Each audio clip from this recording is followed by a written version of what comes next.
And good morning, my beautiful America. Welcome back to the All American Book Club. Ladies and gentlemen, it's an honor to be here with you. I'm Eden Gordon Hill, and we are doing a very special episode for Pray.com. We are bringing to the show Shae Robbins. She is an actress, she's a mother, she's a friend, she's a sister, and she has brought such talented, beautiful art, works of art is what I call it, but home movies. Family, beautiful movies with great American media, great American pure flicks, great American family. They're called the Golden Thread series. So we're going to be talking with her since it is Christmas in July.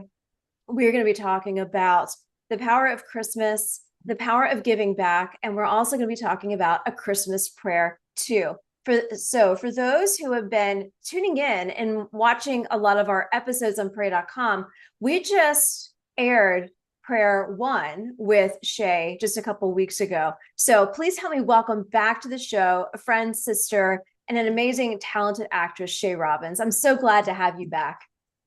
Oh, thank you, Eden. That was such a beautiful introduction. I really appreciate that. And Oh, you're so good at what you do, by the way. thank you. Thank you. Well, I'm so glad to have you here. I love you in your Christmas green. Let's doing all things Christmas in July and just really highlighting great American media, great American family, and the feeling of home, the feeling of bringing families and communities back together to Yeah. celebrate Christmas, to celebrate the true meaning of what the season really is about, Christmas as it's meant to be. So let's Mhm. first talk about Christmas prayer is how we met last year. And now Yeah. you just finished filming a Christmas prayer too. So let's first talk about the characters in Christmas prayer one, and then we can kind of go into Christmas prayer two. Yeah, absolutely. So in A Christmas Prayer One, as audience will remember, we follow Natalie. She's a children's book illustrator, and she finds this prayer list from this little girl, Caroline. She bumps into her dad at the coffee shop. They had this cute moment, and she sees this prayer list and is so inspired by the things that this little girl has written down that she decides, one, she wants to write a children's book.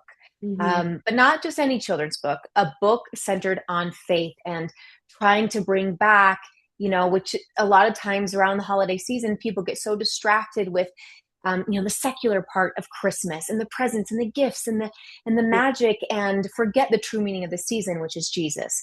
So Mm-hmm. she's inspired by this list, wants to write this children's book, and at the same time, she wants to start help answering prayers, some of these prayers on this list by this little girl.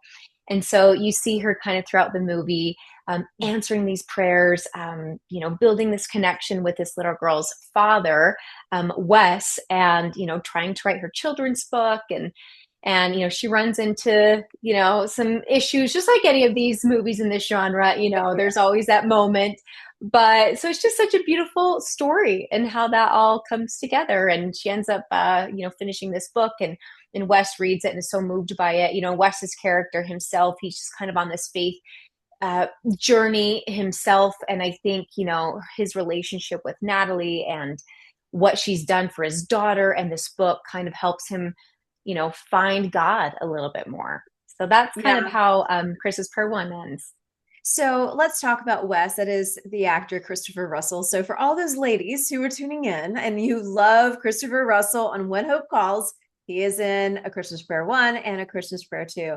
So as we were talking before we hopped on, Christmas Prayer Two will be out, we'll say probably mid-November. You just literally Yeah. finished filming and 2 weeks ago just got home. So let's talk about just the amazing work that you guys are doing at Great American and putting and getting together a Christmas Prayer too, because it is so popular. You are so popular amongst the brand. And we can talk about Destin 1 and Destin 2 because you are so popular amongst the audience. They absolutely love what you bring each and every Christmas. So let's talk about just Yeah. wrapping and how that was for you with Prayer 2. Yeah. Well, thank you so much, again, for your kind words. I just really hope, with every project that I have the opportunity, and I'm so grateful to be part of, that I can, bring myself into it, my heart, my faith, my passion, and help kind of produce the best product, possible.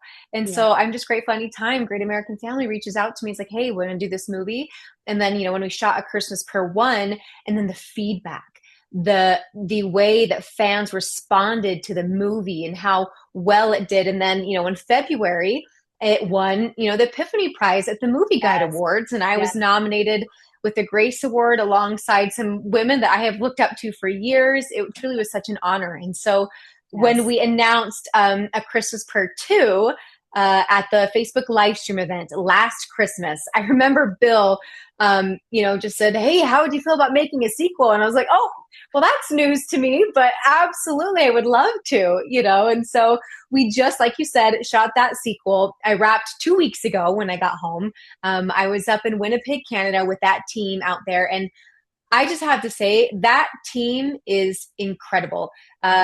Nick Humphreys, as the director, love working with him. I would handpick him for every movie that I'm on if I could. But just everybody cares so much about the product that they're putting together. The attention to detail and lighting, our DP, Greg, we don't start filming until everything looks perfect for him. Like he wants it to feel and look like Christmas and home and love and community in that shot. And so we don't even start filming until he is satisfied. And I love it. I love people who are perfectionists like me. It's a great trait, but it's also a flaw to an extent. You know what I mean? All you fellow perfectionists out there, you get what I'm talking about. But shooting A Christmas Per Two was so wonderful, getting the gang back together, and working with Maddie, who plays Caroline. Darling. She's darling. She is so darling. Her brother actually, and her brother in real life, had a small feature in the film too. So it was fun meeting him. But he's a talented actor as well.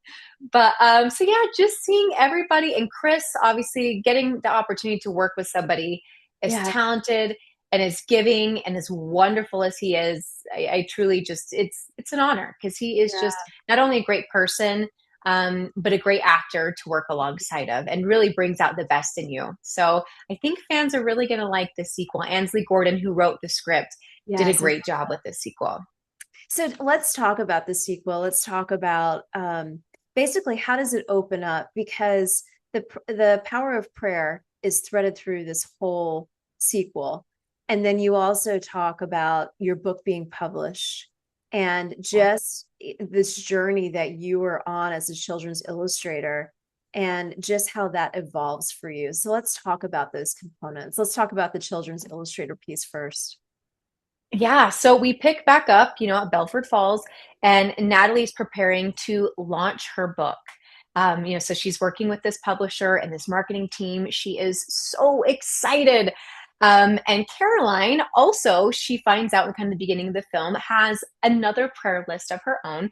And she doesn't just want to write these prayers down, but she wants to answer them like Natalie did. She was so inspired by Natalie. She wants to do that throughout the Christmas season.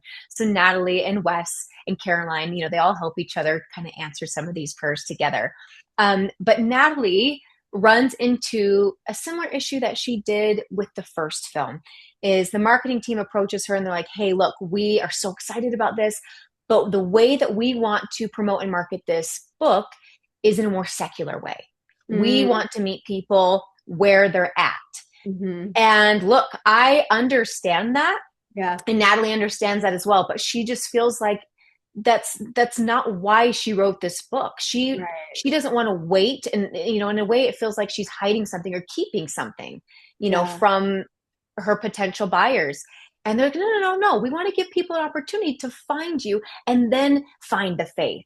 But she just wants to proclaim that loud and clear and make sure that message of Jesus is coming across. And so she keeps going back and forth with this publisher and is getting a little bit frustrated and with them. But she ends up running into this journalist who gives her her card and is like, hey, I'm hearing a lot of buzz about your book. Like, I want to meet with you. So she goes back to the publisher and she's like, okay, can I do this interview? Is that okay? They're like, sure. So she has this, it's a beautiful scene where she interviews with this journalist and talks about the book. And it ends up kind of turning more about like her bearing testimony to this journalist about not just the book, but about her faith anyway, the publisher then comes back and is like, so we're not really happy with the direction the journalist is taking this. And she's like, oh no, I ruined everything. And anyway, I'm going to leave it there so you can see Yeah. how the rest kind of plays out. But Yes. Wes's character, along with Caroline, his journey in this film is he's still kind of on this faith journey, but Yes. he's starting to open up more to it. He goes to a Bible study, and along the way, he's trying to work up the courage for something. Yes. And I'm going to leave it there. But Can I just guess? Let me just guess. Let me guess. I know. I'm sure everybody could guess, but it's just so beautiful to see how Wes and Natalie, like their relationship develops in this film. Yep. How they all kind of like come together almost like as a little family unit, and and just all the familiar characters from the first make another appearance, and it's just a lot of fun, and it really is, I think, the perfect sequel. No, I absolutely love it. So I'm just going to take a wild guess. You don't have to say it. He'll probably propose to you. And then if we get prayer 3, you guys will get married. And okay. All right. I'll just leave it there. I don't know. But what I do love about what you were describing in regards to becoming a first-time author and having that conviction as you played that role, I see that day in and day out with the people I represent and the book authors I talk to, and the book authors who are they are so convicted by faith to really share their testimony through their writings, and to have the world say no, to have their publishing house say, well, maybe not, and then having to find another publishing house. I see that daily. And so, you talking about that is, you are impacting lives through the screen, whereas many authors I work with are impacting lives in the public square through their writing.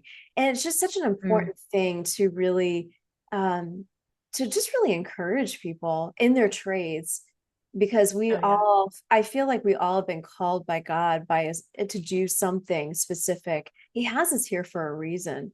And so to take that application from the film, the sequel, and apply it to our day-to-day lives really gives us just that encouragement, that hope, maybe that renewal of faith, kind of like what Wes is going through, understanding faith after having had that loss in part 1, to really coming to the other side. There's just so many aspects of hope, of faith, and of really giving back at a time in the season that we're called to. But something that reminded me when I was reading the write-up and the press release, it's about paying it forward. And one of my favorite authors just released a book about paying it forward, and all of these different acts of kindness where people don't have to know that we paid it forward. It's not meant to be known, but it's just meant to show a greater kindness in society. And it reminded me what the sequel, you guys are really bringing to the screen in the sequel.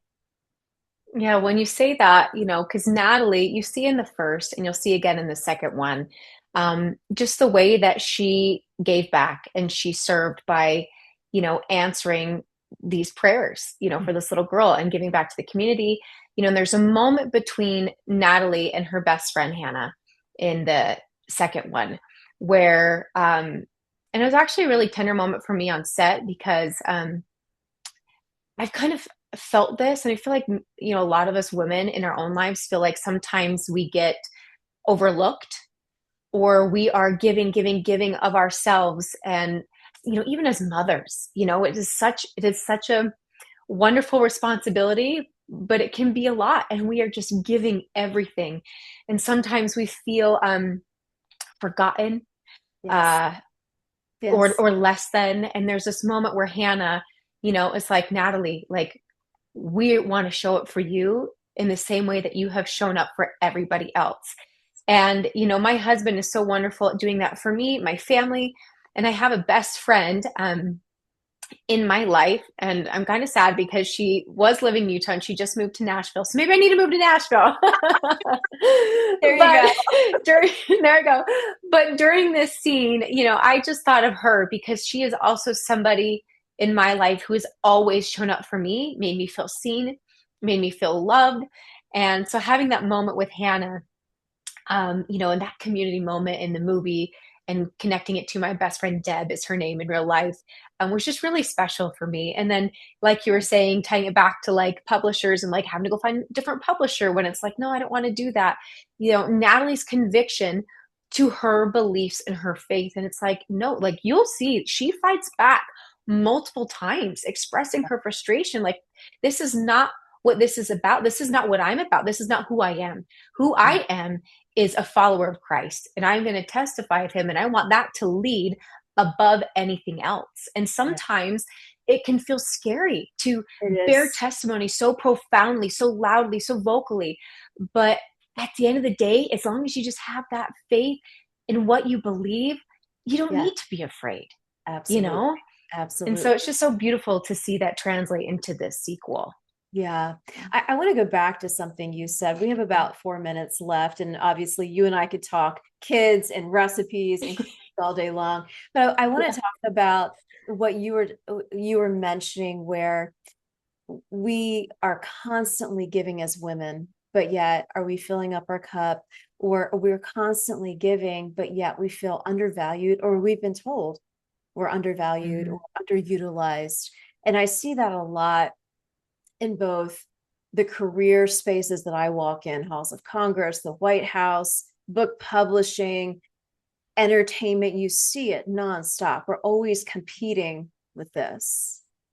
We're always competing. Did I get enough clicks today? I know you and I've had this conversation before, but I would just want to encourage the women out there who do feel unseen, whether they're moms, grandmoms, single women, that they are seen, they are loved, and to be able to accept that.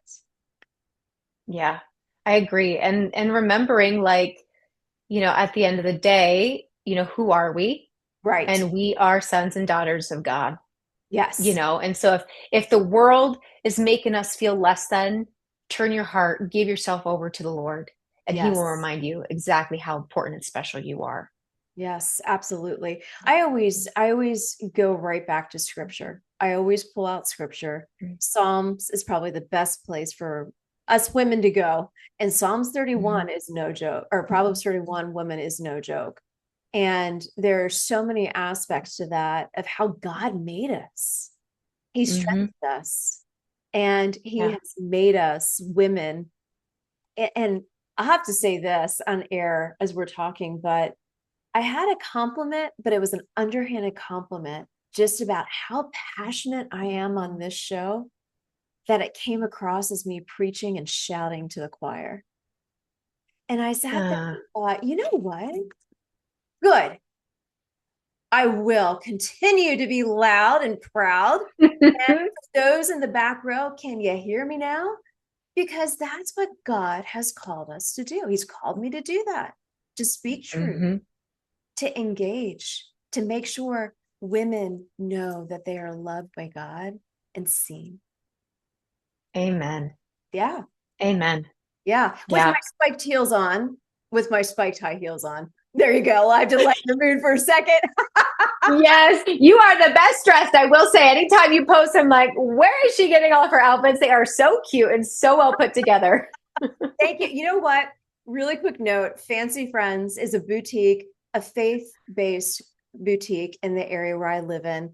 And they ship things across country, sister, just for you. And they curate the clothes. They curate all the clothes. Yeah. Yeah. Okay, well, Fancy Friends, I will be reaching out. Yeah. So thanks for that little quick promo. But just going back to just the goodness of God and what you are doing at Great American, what you are doing with Bill Abbott, the CEO, just his vision for our future, for our families, for our nation. It's powerful. It's contagious, and it's so needed in our nation's backyard. Any final words in the final minute we have left? Just to tag along with what you said, every day I pinch myself for the opportunity that I've had with this network. In my career, and I've talked about it before, I won't, get into the whole story here, but when it pivoted, and I switched paths from what I had dreamt of since I was a little girl and what became my identity for most of my life, I didn't know what I was going to do. And then I happened to fall, into Great American Family's lap in a sense. Yeah. I have just been so grateful, and I count my blessings every day that not only do I get to do what I love, but I get to do it with a network whose values are the same as my own. And I Yes. can be so proud of all of the content that I'm putting out there as a mom and as a person and as a woman and as a daughter of God. And so I'm Yes. just grateful for Bill and everybody at the team at Great American Family. And I just continue to wish them all the success. And I hope to be a part of that. And I'm grateful to have been a part of that Mm. up until this point. And I can't wait for people to see A Christmas Purr too.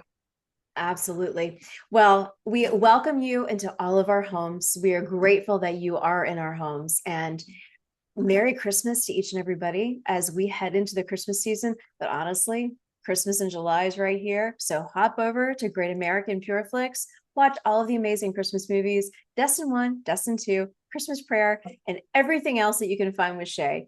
And I'm just honored to know you. Thank you for your friendship. Thank you for all that you do for our families.